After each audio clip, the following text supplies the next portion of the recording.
In 1631, the Mughal Emperor Shah Jahan commissioned a white marble mausoleum to house the body of his beloved wife, Mumtaz Mahal. For nearly 400 years, we have known it as history's ultimate monument to grief. This is a schematic showing the standard layout for a 17th-century Mughal tomb. According to strict architectural tradition of the era, the mausoleum had to be placed dead in the exact center of a surrounding square garden. But if we look at the actual layout of the Taj Mahal, the main tomb isn't in the middle. It is pushed all the way to the extreme northern edge, sitting flush against the Yamuna River. The architects didn't make a mistake. They broke tradition to make a specific theological statement. By moving the tomb out of the way, they were able to use the remaining 17 hectares to build a mathematically precise scale model of Islamic heaven on earth.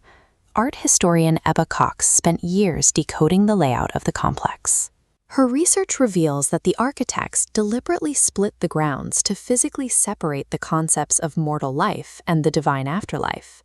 The southern half of the complex is anchored by red sandstone. This area housed the worldly markets, the working mosque, and the bustling everyday life of the 17th century. The northern half is completely devoid of red stone.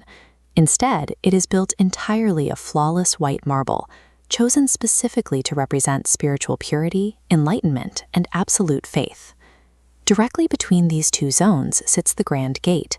It serves as a literal threshold, marking the exact boundary between the mortal and the divine.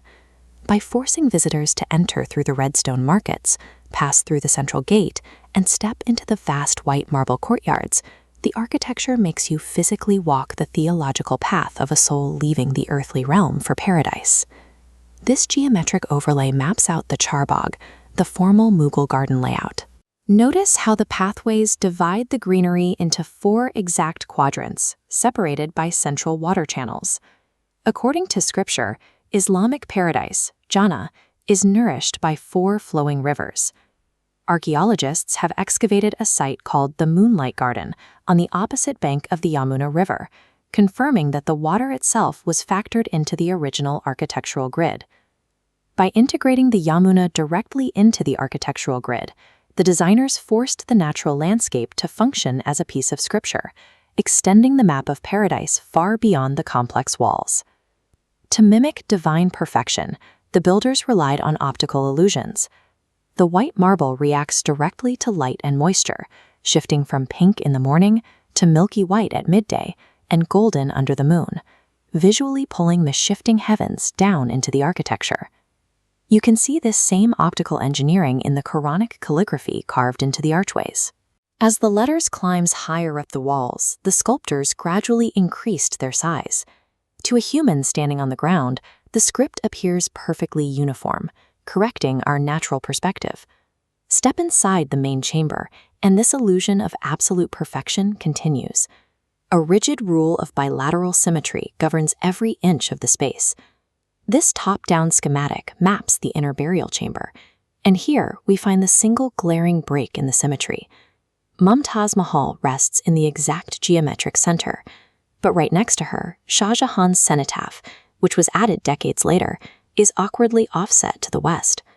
The blueprint for paradise was so absolute, and the geometry so strict, that when the emperor himself died, the caretakers refused to alter the original mathematical vision to properly center his tomb. Building a physical heaven required a massive toll on the physical earth. Pulling this off took 20,000 artisans and laborers, and an estimated cost of 32 million rupees, translating to over 52 billion modern rupees today. While Shah Jahan was building a shrine for his wife, he was simultaneously spending the treasury to project his own absolute authority and immense wealth across the region. He would never get to enjoy the paradise he built. In 1658, Shah Jahan was deposed by his own son, Aurangzeb, and placed under strict house arrest. The emperor spent his final 8 years forced to gaze at his masterpiece from a distant prison cell in the nearby Agra fort. Today, the monument faces threats Shah Jahan could never have engineered away. A declining groundwater level in the Yamuna basin threatens the foundation, while acid rain and heavy pollution turn the pristine white marble a yellow-brown. It is humanity's most flawless mathematical vision of eternal paradise. Yet, as the marble weathers and the river runs dry, the Taj Mahal remains forever anchored to an imperfect, decaying earthly world.